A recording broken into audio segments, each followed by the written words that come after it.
Could you just imagine being born in this 1900s, bro? That would suck ass. You'd have to go through the Great Depression, bro. You have to do all this shit. You're getting paid 50 cents an hour, probably less than that, probably 50 cents a day type shit.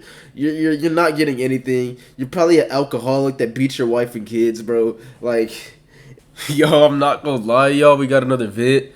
Today we got Stuart Hicks, the fire that invented the school fire drill. Yeah, type shit. Like, W school for implementing the fire drill, I guess. Not really, honestly, because, like, what does the fire drill help people? You feel me? Like, bro, if there's an actual fire at school, bro, ain't nobody listening to that damn fire drill. Everyone's just running out, bro. Like, I don't know. Let me know. We'll get into the vid. We'll talk more about it later in. But make sure you check out Stuart Hicks. I'll leave him down below. Check me out on TikTok, YouTube, everywhere. Leave me. I don't even know what I'm saying, but, like, check me out type shit, because, trying to get up, Other than that, it's 2:30 in the afternoon, and Miss Tristano, a rookie teacher, she's watching over her classroom of 60 fifth graders. That's twice as many as this rookie teacher. She's watching over her classroom of 60 fifth graders. Why the hell does she have 65th? Oh, that class must be hell, bro. 60 fifth graders? Oh, I couldn't deal with 10 fifth graders. 60? You got me fucked up. No, I'm quitting. I would have quit on the spot. Once they gave me your roster and I saw 60 names on it, bro, crumbling up the paper, throwing it at their face, and leaving, bro. Twice as many as this room is designed to hold. It's the late 1950s, and it's the peak of the baby boom. Chicago simply has not been able to build school buildings fast enough. As everyone awaits the final bell, 2 girls volunteered for the daily ritual of emptying the classroom's wastebasket. Back then, every school had an incinerator. Bro, back in the 50s, bro, they just let the students do anything, bro. Like, they did not care about, they didn't have any laws and shit. The students could take out the trash and then get whooped by the teachers and stuff, and then, like, I don't even know. But these are 5th graders, and you're letting them go. Wait, what? Incinerator down in the basement for garbage. Only minutes before, a boy... Y'all are letting them throw garbage in the incinerator in the basement? I'm so happy I didn't go to school in the 50s, bro. This would be some fucked up shit, bro. What do you mean you're letting kids throw trash in an incinerator in 5th grade, bro? On the same route, decided to light a quick cigarette. Garbage. Only minutes before, a boy on the same route decided to light a quick cigarette. When he was through, he absentmindedly flicked the contraband into a bin on his way back upstairs. Oh my god. Bro, it's been like 30 seconds, bro, and this video's already pissed me off, bro. So first, they let students go down to the basement unsupervised and just throw trash away. And then second, another nigga in 5th grade had a cigarette and started smoking a cig in the basement. You could have waited until after school, bro. And then you didn't even put the cigarette out. You're nasty as hell for smoking cigarettes. Don't smoke cigarettes, people. Please don't. Cigarettes are fucking gross, bro. If you're gonna smoke a joint. The girls didn't notice as they passed on the way down, but as they headed back, the stairwell was full of thick, dark smoke. In flames, they were spreading fast. At that moment, due to that building's construction, its fate was sealed. The question now was whether students and teachers would be able to make it out alive. But without having ever done a fire drill where people are trained what to do, time was of the essence. So in a panic, the pair ran back upstairs to tell their teacher. But Miss Tristano, she didn't know what to do either. She had her students stay put while she went and checked next door in room 207 with These people have no survival skills! Bro! Oh my... Let there be a fire, bro, and some dude came in the room and told me there's a fire. Fuck what everyone else is saying. I'm gone. I don't give a damn about any other people but me in this situation, bro. What are we doing? What are we... These people, bro, y'all need to learn how to live, bro. Y'all need to stop taking advice and stop following other people. Y'all need to just do your own shit and save yourselves.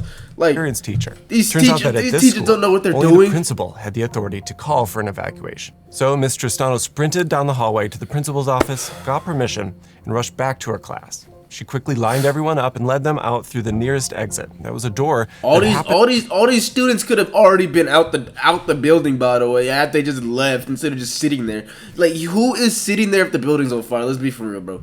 Y'all just have no brain cells. And to be right next to an outdoor staircase. At that exact same time, on the other side of the building, a janitor had spotted the red glow coming from the basement windows. He immediately told the housekeeper to go call the fire department while he ran to get a ladder to help. With her students finally safely outside, Miss Tristano ran back into the burning building to pull one of the school's only 2 fire alarm switches. Both of them were mounted Why 6 is feet there off the ground in two order fire- to discourage any student mischief. Once pulled, however, This is the dumbest school I've ever heard about in my entire life. It hasn't even been 2 minutes. And this school is the dumbest shit I've heard in my life. Why are the fire alarm things 6 feet above the ground?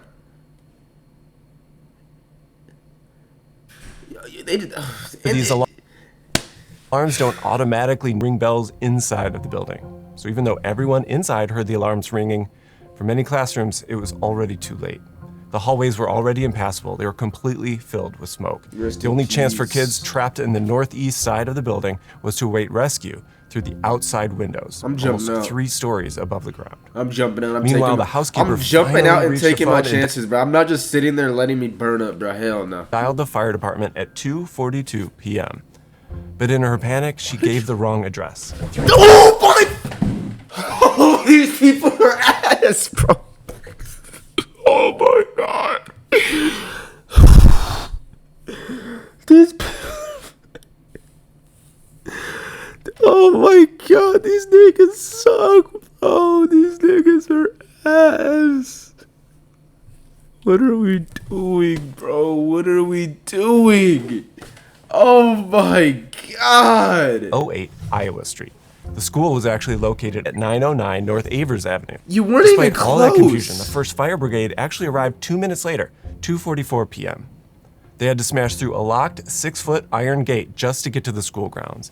And over the next 11 minutes, they rescued 160 W. children. But at 2:55, the building's roof finally collapsed, leaving 92 children and No, 3 nuns who rest never in were able to make peace. it out. News of this tragedy spread Rest until it was the in main peace, topic of bro. news across the globe.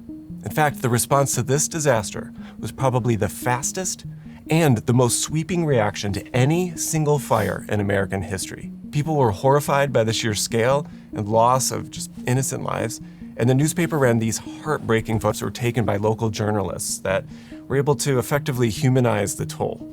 Immediately, cities started taking threats from fire seriously. Los Angeles was particularly vigilant, where officials began staging drills called Operation School Burning. The school district donated a soon-to-be demolished building to the fire department for them to be able to perform testing on. They set over 150 fires inside, and they included a wide array of sensors and documentation so that they were able to model the effects of smoke and they're actually survivability about to have in a kids try to multitude of escape different from that scenarios. shit. For example, the effects of different finish materials on classroom walls and how it affects temperature over time. Meanwhile, the National Fire Protection Association launched an investigation in Chicago trying to piece together exactly why so many died. They found a clear pattern in the fatalities. They were clustered around a very specific set Clear of pattern classrooms is that were all near the these stairwell people where the fire involved are first just started. were just completely slow in the head and didn't know what to do. How about leave?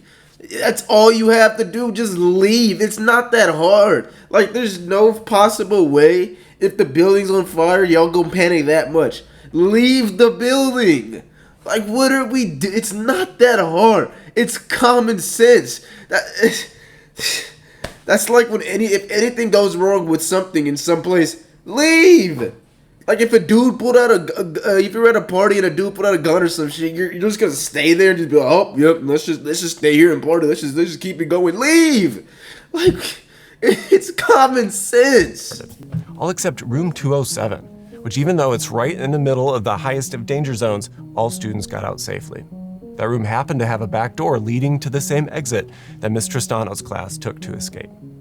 The rooms further away filled with smoke last, and they were close enough to the other exits so that the students were able to get out safely. But rooms 208, 209, and room 210 had no easy way out once they realized the danger.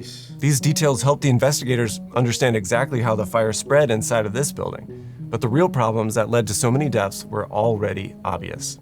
The NFPA quickly blamed the Chicago Archdiocese for keeping kids in what they called, quote, a fire trap.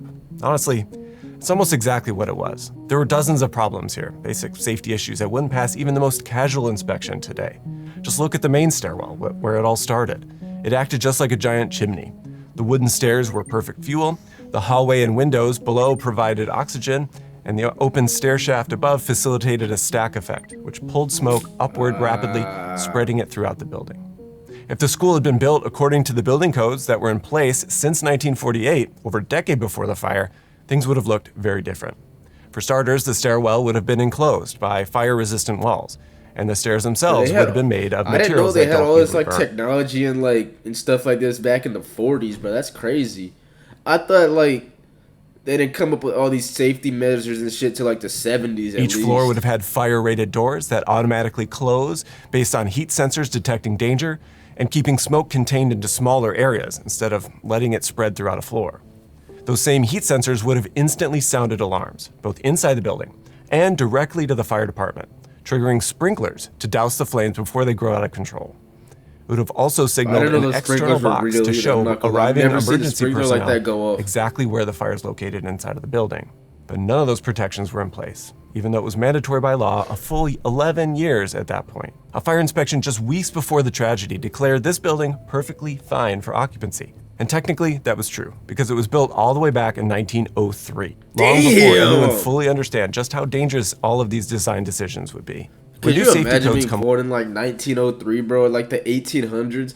For me, that would obviously suck, because I'd be in a very bad situation, even as you can see, you feel me? But let's just take all that out of account and just be everything is just there's no slavery, there's no discrimination, none of that. Could you just imagine being born in the 1900s, bro? That would suck ass. You'd have to go through the Great Depression, bro. You have to do all this shit. You're getting paid 50 cents an hour, probably less than that, probably 50 cents a day type shit. You're not getting anything. You're probably an alcoholic that beats your wife and kids, bro. And there's nothing to do. You don't have a phone. There's no internet. Ain't no TVs like that. Ain't no cars and shit. You gotta take horses and stuff around, bro. That would no hell no. Along, older buildings usually get a free pass, and something that's called the grandfather clause. Basically says, hey, your building's old, you don't have to change it right away. But after this fire, when people realized just how dangerous that loophole was, the entire country said enough. Over the next year alone, more than 16,500 schools across the US, schools that had previously dodged safety upgrades, were finally brought up to code. In Chicago, things were even more intense. The fire commissioner at that time, Robert Quinn, he immediately put firefighters on guard duty. I don't get why just because a building is older doesn't mean it shouldn't be safe, you feel me? Just because I built something before the safety standards, that doesn't mean I shouldn't have to still live up to the safety. That doesn't make any sense. That's like in the NFL when they ban helmets and stuff like that because it's not up to the safety standards and players are still wearing the old helmets. You have to change your helmet to match the safety standard. You can't just keep wearing your old helmet just because you've been wearing your old helmet. You have to change because the safety standards change too.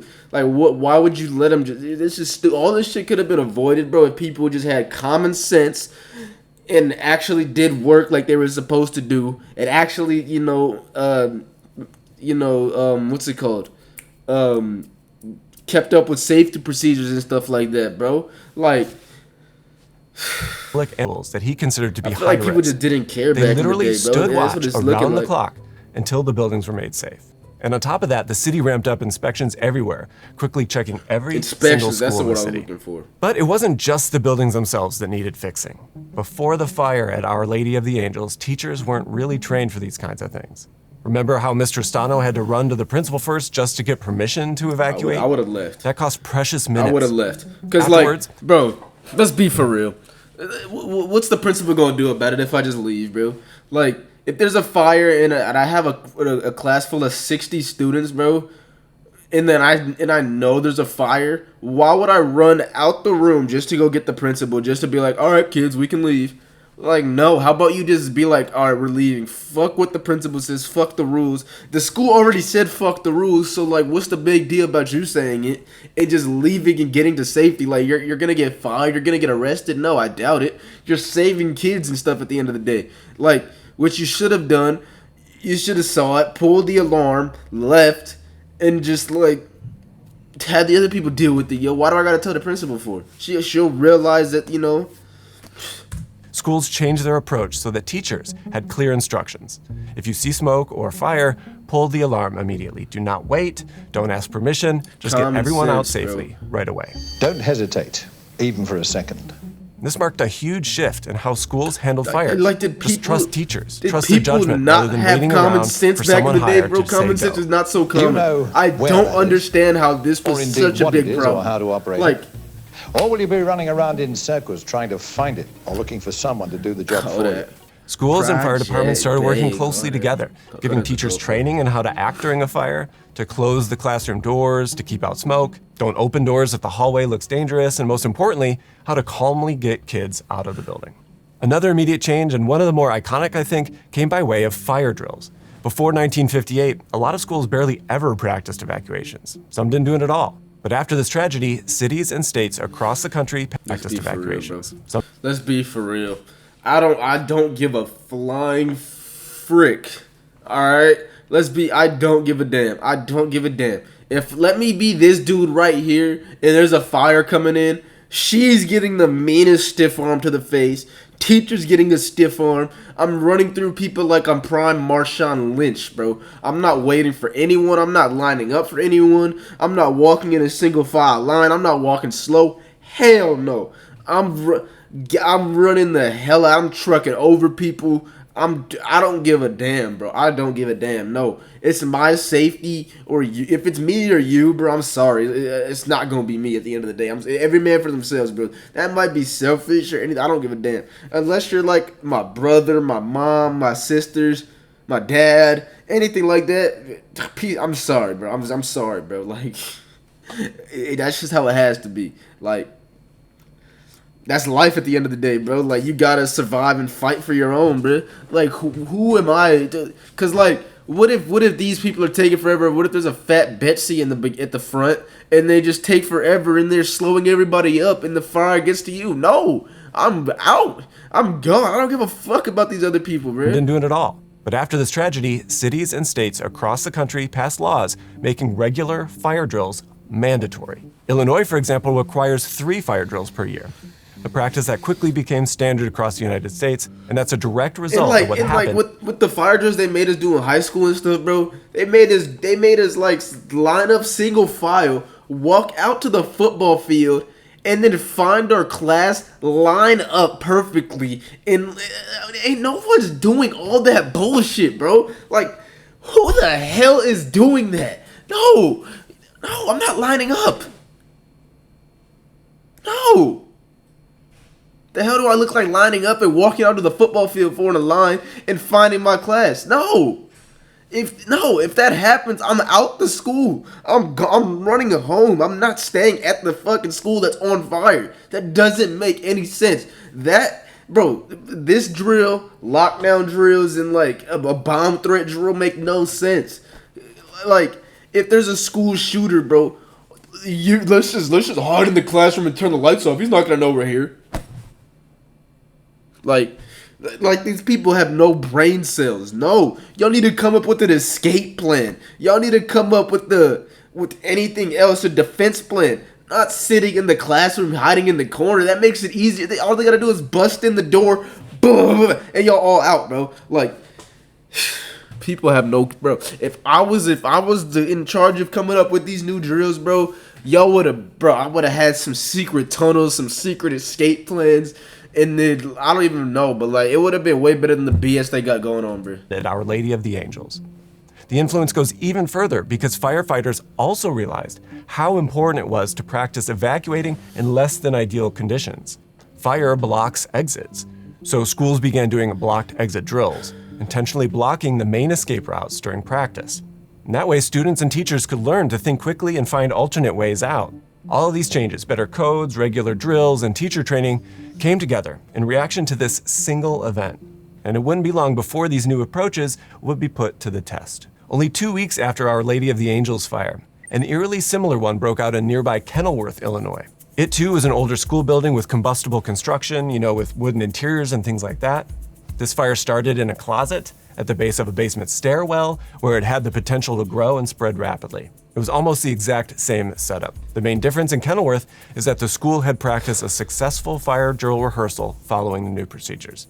They even practiced a blocked exit scenario.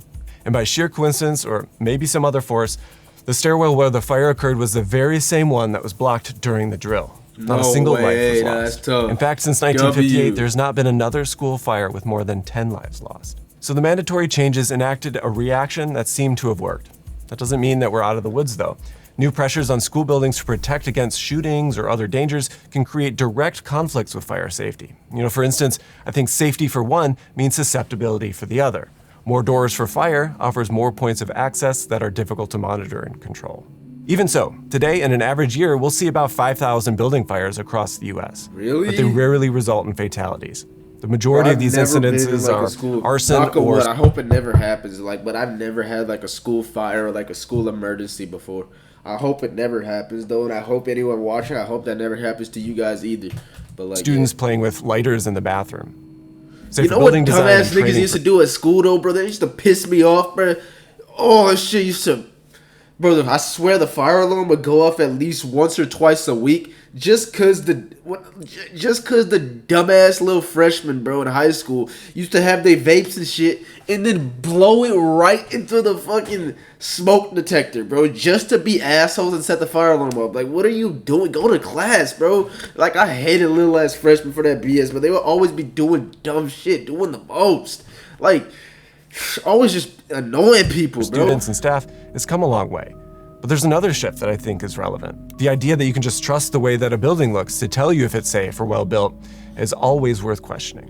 While an old brick church and school might look enduring because it's old, that doesn't necessarily mean that we shouldn't question whether it should stay that way. In fact, our next video goes into how our homes evolve in response to various pressures to change. Fire codes are one of them, but our home is impacted by social and behavioral and market forces. And we trace the formation and disappearance of the parlor and the dining room in this fascinating video, which is available right now, 3 weeks before YouTube on Nebula. In fact, if you only catch me here on YouTube, you're missing out on a ton of sendover and content on storytelling that's out there right now. Nebula offer it by catching that exclusive look into our Alright, bro, get to the end of the vid, bro. We don't give a fuck. Was that it? Was that it? Nah. What the fuck was that ending, my nigga? Did this dude just have a fucking ad and play at the end of his vid for the last 2 minutes? Oh, you got me fucked up. It's 2:30. Oh, no, that was smooth though. That was smooth. I'm not gonna lie. That was clean. That was clean. I'll give you that. I'll give you that one, Stuart. Good shit, Mr. Hicks. Nah, I'm playing, but that was a fire vid. I'm gonna have to watch some more vids from this dude, but that was like interesting and like very like informing and stuff like that. I didn't know that's how like fire drill started. But let's be for real, bro. If there's a fire at your school, bro, what are we doing? We're running. We're not staying there. Like, if you stay there, like, what are the teachers gonna do about it? Expel me? Go for it, bro. Like, you can suspend me, expel me, get me in trouble. I don't give a damn. As long as I'm alive, bro. Like, I don't care. But other than that, make sure y'all check out Stuart Hicks. Like I said, I'm gonna leave him down below. Check me out, TikTok, YouTube, all that. I'm gonna leave it down below. I'm trying to grind this year, but I low-key been slacking. But like, I'm trying to get back, you feel me? But other than that, make sure y'all always remember hard work pays off, and I'll catch y'all on the next one. Peace out.